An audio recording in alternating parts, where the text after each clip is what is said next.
kind of for a lot of people what that meant and who that was. And again, it really highlighted the politics and the political potential of hip-hop. And the third, most recent, is called Why White Kids Love Hip-Hop. And I'm potentially maybe thinking of titling my new book, Why Brown Kids Love Hip-Hop. Maybe not. My own work is on South Asian American hip-hop artists, and I've worked with and known some of these folks for over 10 years. So it's really amazing to bring us all together and to have it perform. So my right is Abstract Vision. He's from Staten Island, New York, a Pakistani Muslim, and a lot of his lyrics are incredibly politicized, really talking about the situation of being a brown man in New York and post 9/11 East Coast. And the name of one of his albums is Politrix. And you should check out his website. It's deep. To the right of him is Chee Malabar. Chee Malabar is from India, migrated as a 1.5er before the age of 50 to the Bay Area, and then moved to New York, was in Brooklyn for a while, now is in LA. So no one's really rooted this sort of a diasporic sensibility. He's part of a two-man hip-hop group called the Himalayan Project with Rain Man, who is Chinese. He's not here today. And Chee Malabar has 4 albums out. We brought albums, so if you're interested, please support the artist. 2 of them are with his rapping partner, the Himalayan Project, and I believe 2 are solo.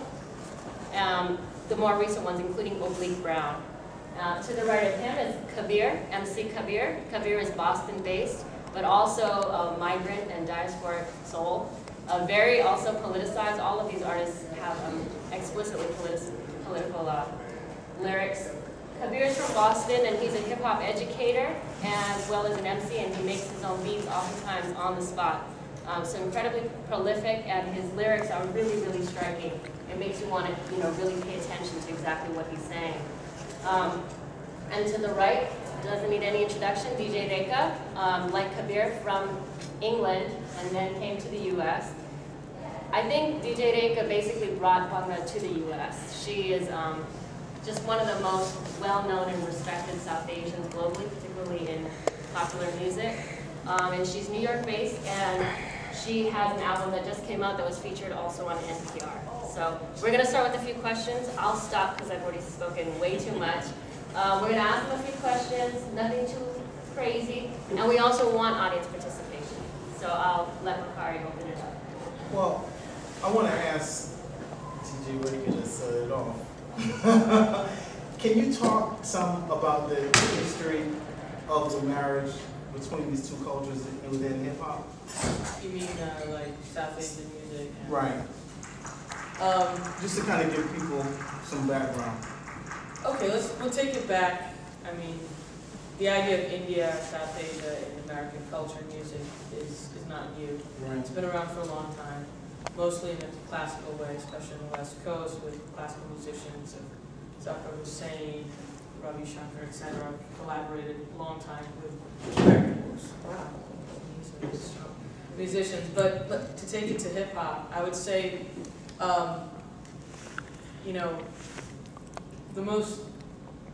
the wave of sort of South Asian sounds in hip hop music started maybe around in 2001, 2002, and I would say the breakthrough record was Get Your Freak On, which was produced by Timberland and Missy Elliott, and they used tabla samples. It was composed using basically a very commercially available sample CD.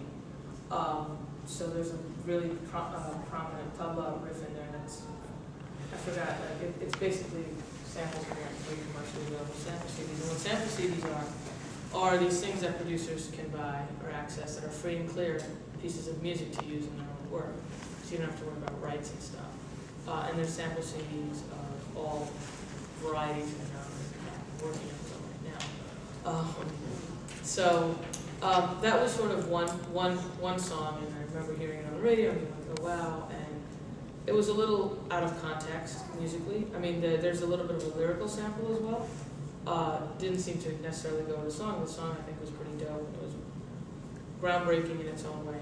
The next song that really hit airwaves and had explicitly Hindi lyrics sampled from a Bollywood movie was the song Addicted by Truth Hurts. Which could now safely say is because she got sued, right? solidified one-hit wonder.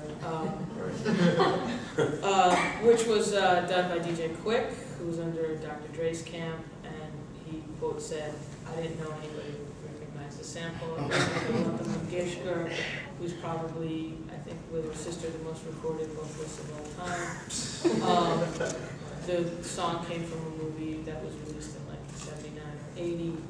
A lot of lawsuits circled the case, some with merit and without merit. The guy who produced the music sued without merit because in India for the film studios, all the work is work for hire, and so the producers don't have rights to them, so he got in the mix and sued anyway.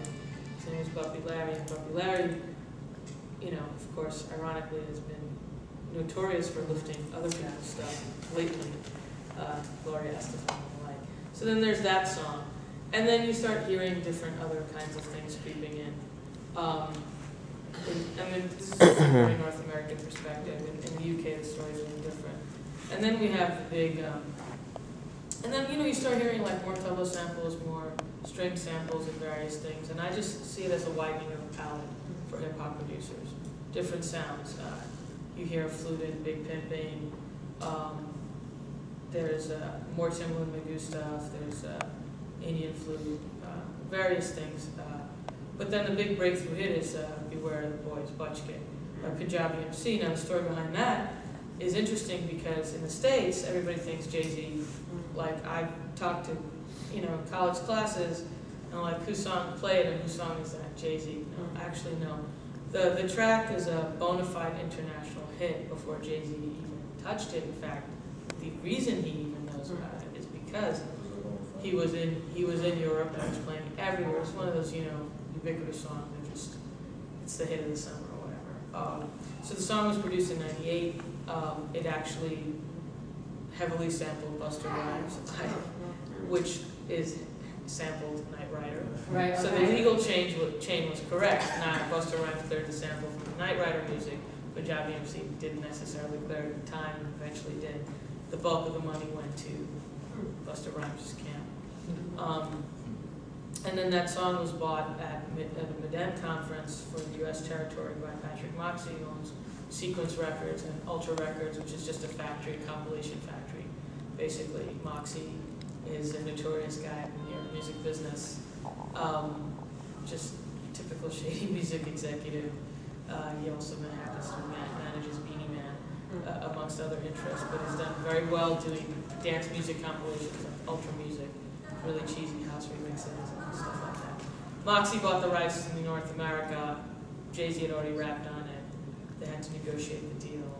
They didn't want Jay to release it. He snuck it on this and that, sang in concerts once in a while. So that was the most pronounced, significant song that I would say Bangla/hip-hop or whatever.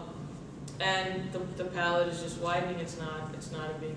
It's sort of, I think, embedded now in hip-hop. But the lyrics that Jay-Z sings over the Punjabi MC song don't seem to make a lot of sense with it.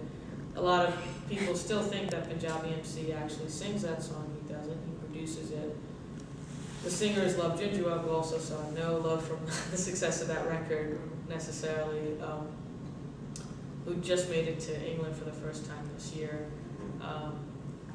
Jay-Z and Punjabi have never met, so as far as I know, the things are done by file sharing and whatnot. And so that's kind of the brief whatever. We're not leaving too much stuff out, but yeah, that's kind of it now in terms of accessibility or exposure. And there are tons of songs. I can't identify them all. Even a Beyonce song or